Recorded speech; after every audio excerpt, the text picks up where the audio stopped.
नमस्कार साथी, मैं अमन नेगी आप सभी लोगों का स्वागत करता हूं अपने YouTube चैनल लर्न विद अमन में। इस वीडियो में हम बात करेंगे उत्तराखंड की एक महारानी के बारे में जिन्होंने अपने सतीत्व की रक्षा के लिए अपनी जान की कुर्बानी दे दी। भारत की पहली महारानी जिन्होंने जौहर किया था। जब भी सतीत्व की रक्षा की बात आती है तो हम लोगों के मन में एक नाम आता है जो कि है रानी पद्मावती का, जिन पर एक मूवी आई थी पद्मावत नाम से, जिसमें दिखाया गया था कि किस तरह रानी पद्मावती ने दुश्मन आक्रांताओं से बचकर अपने सतीत्व की रक्षा के लिए खुद को और अपनी जो महल में सहेलियां थी उन सबको आग में झोंक दिया था। आज मैं एक ऐसी ही रानी की बात बताने जा रहा हूँ जिन्होंने अपने सतीत्व की रक्षा के लिए अपनी जान दे दी, परंतु वह कभी इतिहासकारों की नज़र में आई नहीं। जी हाँ, मैं बात कर रहा हूँ उत्तराखंड राज्य की प्रख्यात रानियों में से एक कत्यूरी रानी जिया रानी के बारे में। जिया रानी का वास्तविक नाम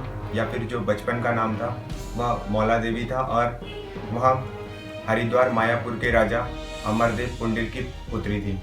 सन 1192 तक पूरे देश में तुर्कों का शासन स्थापित हो गया था, मगर उसके बाद भी किसी तरह 2 शताब्दी तक हरिद्वार पर पुंडिल राजाओं का राज चलता रहा। जब हरिद्वार मायापुर पर पुंडिल राजाओं का राज चल रहा था तब भी मुगलों और तुर्कों ने कई हमले किए। पुंडिल राज होने के बाद भी यहाँ पर तुर्कों और मुगलों के आक्रमण लगातार जारी थे।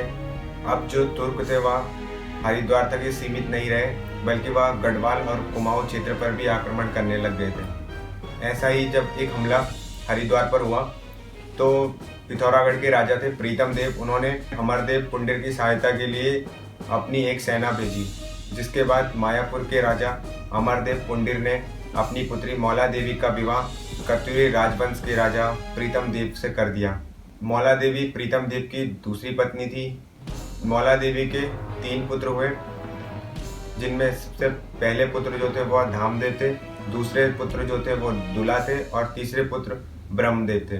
कहा यह भी जाता है कि ब्रह्मदेव जो थे वह प्रीतम देव की पहली पत्नी के पुत्र थे। मौला देवी को राजमाता का दर्जा मिला क्योंकि उस क्षेत्र पर यानी कुमाऊं का जो क्षेत्र है वहाँ पर माता को जिया भी कहा जाता है, तो उनका नाम तब से जिया रानी पड़ गया। कुछ समय बाद राजा प्रीतम देव और जिया रानी के बीच अनबन प्रारंभ हो गई, जिसके बाद रानी ने पिथौरागढ़ वाला अपना राजमहल छोड़ दिया और वह गोलाघाट चली गई।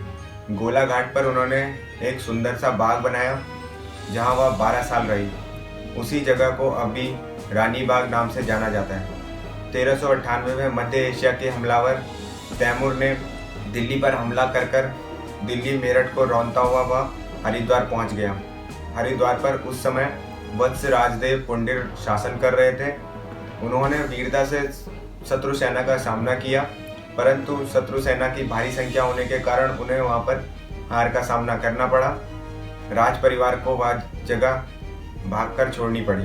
पूरे हरिद्वार में भयंकर नरसंहार हुआ, जबरन धर्म परिवर्तन हुआ और राज परिवार को भी उत्तराखंड में नकोट नाम की जगह पर शरण लेनी पड़ी, जहां उनके वंशज आज भी रहते हैं और वह लोग अभी भी मकलोगा पुंडिल नाम से जाने जाते हैं। जब तैमूर ने हरिद्वार पर अपना शासन स्थापित कर दिया तो उसके बाद उसने आगे पहाड़ों पर भी अपनी एक सेना की टुकड़ी भेजी। जब यह सूचना रानी जिया को मिली तो उन्होंने राजपूतों की एक सेना का गठन किया, जिसके बाद रानी जिया और तैमूर की सेना का रानी बाग में भयंकर युद्ध हुआ और जिया रानी की सेना ने जीत हासिल की। इस जीत के साथ ही जिया रानी के सैनिक कुछ निश्चिंत हो गए। तभी वहां पर तैमूर की दूसरी सेना पहुंच गई और जिया रानी की सेना पर आक्रमण कर दिया, जिसके बाद जिया रानी की सेना को हार का सामना करना पड़ा। उसी समय जिया रानी अपने सतीत्व की रक्षा के लिए एक गुफा में जाकर छिप गई। जब उनके पति और महाराजा प्रीतम देव को यह खबर मिली तो वह तुरंत ही रानी बाग पहुंचे, जहां पर उन्होंने तैमूर की सेना को खदेड़ा और रानी जिया को अपने साथ पिथौरागढ़ लेकर आए। महाराजा प्रीतम देव की मृत्यु के बाद जिया रानी ने अपने पुत्र धामदेव के संरक्षक के रूप में भी काम किया, लेकिन जिया रानी शासन के सारे निर्णय स्वयं लिया करती थी। जैसा कि मैंने पहले बताया कि माना जाता है कि राजमाता होने की वजह से उन्हें जिया रानी के नाम से पुकारा जाता था। अभी रानी बाग में एक गुफा जिया रानी के नाम पर प्रचलित है और आज जो कत्यूरी वंशज है वह प्रतिवर्ष 14 जनवरी को उनकी स्मृति में वहाँ पर पहुँचते हैं। इस गुफा के बारे में एक और कहानी मौजूद है। कहते हैं कि जिया रानी चित्रेश्वर महादेव की भक्त थी, तो वह यहाँ पर पूजा करने आया करती थी। जिया रानी जो थी वह काफ़ी सुंदर महिला थी। जब पूजा पाठ से पहले जिया रानी गौला नदी में नहा रही थी तो उनके कुछ केश झड़कर और पानी के साथ आगे बह गए। उसी समय वहाँ से एक मुस्लिम दीवान की सेना गुजर रही थी। वह केस जो थे रानी जिया के वो मुस्लिम सेनापति के घोड़े के पैरों पर जाकर लिपट गए। तो हुआ क्या कि घोड़े के पैरों पर जैसे ही वह बाल लिपटे तो घोड़ा नीचे गिर गया और सेनापति भी घोड़े के साथ नीचे गिर गया। तो उसके बाद जब उस सेनापति ने यह बाल देखे तो वह जिया रानी को ढूंढने निकल गए। उन्होंने आगे जाकर देखा तो जिया रानी नहाकर अपने कपड़े सुखा रही थी। उस सेना ने जिया रानी को चारों तरफ से घेर लिया और उस समय जिया रानी के संरक्षक भी उनके साथ में नहीं थे। जैसे ही वह शत्रु सेना उनकी तरफ बढ़ी, अपने सतीत्व की रक्षा के लिए जब उन्होंने अपने ईष्ट देवताओं और भगवान महादेव का जब स्मरण किया तो वह उन्हीं पत्थरों में समा गई। बहुत ढूंढा लेकिन वह उन्हें कहीं नहीं मिली। कहा जाता है कि उन्होंने खुद को अपने घाघरे में ही छिपा लिया था और वह उसी घाघरे के आकार में एक शिला यानी पत्थर बनकर वहाँ पर विराजित हो गई। उस घाघरे में ही एक शिला यानी पत्थर बन गई। आज भी वह पत्थर वहाँ पर मौजूद है। जैसे घाघरे पर कलाकृति होती है उसी तरीके से वह भी एक घाघरे की तरह वह पत्थर अभी भी मौजूद है। उस पर रंग बिरंगे पत्थर अभी भी मौजूद हैं और कुमाऊनी जो घाघरा होता है उसी के समान वह पत्थर अभी भी वहाँ पर मौजूद है।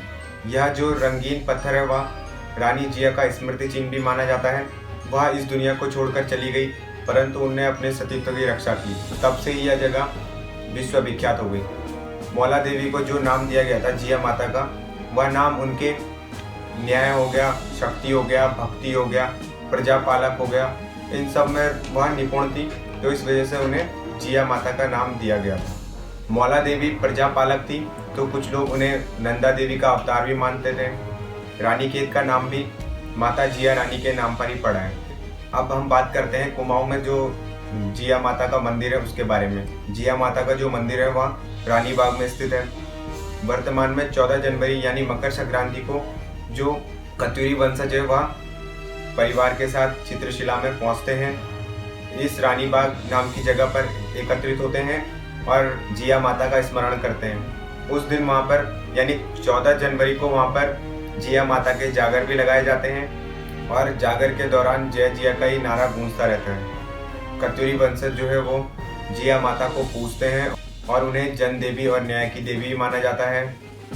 रानी जिया उत्तराखंड के गढ़वाल और कुमाऊं की प्रमुख सांस्कृतिक विरासत बन चुकी है। यह वीडियो आपको कैसी लगी कमेंट जरूर कीजिएगा। वीडियो को लाइक, शेयर और चैनल को सब्सक्राइब करना ना भूलें। वीडियो देखने के लिए आप सभी लोगों का बहुत बहुत धन्यवाद।